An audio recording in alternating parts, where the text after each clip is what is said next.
कराची में वक्फे वक्फे से बारिश का सिलसिला जारी है और इस सुहाने मौसम का मजा लेने के लिए शहरियों ने चटपटे खाने पीने की अशिया का रुख कर लिया उन दुकानों का। किसी को समोसे पसंद हैं और किसी को पकौड़े। तो किन दुकानों पर कैसा रश है जानते हैं डॉन न्यूज़ की रिपोर्टर अनम मशकूर से। अनम, बताइएगा आप इस वक्त कराची के किस इलाके में, किस फूड स्ट्रीट में मौजूद हैं और कैसा रश देख रही हैं आप दुकानों पर?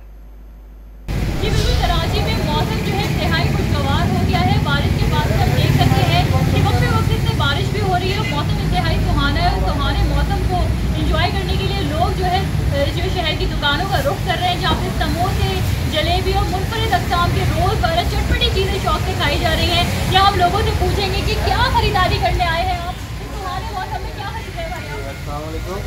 ये बच्चों के लिए जो है अभी मौसम बहुत अच्छा है। बेगम ने कहा था कि समोसे और ये रोल वगैरह लिया, तो मैं इनके लिए लेके जा रहा हूँ। ये हम लोग बहुत शौक से खाते हैं और ये मौसम भी ऐसा है कि इसमें खाने का मज़ा ही आता है।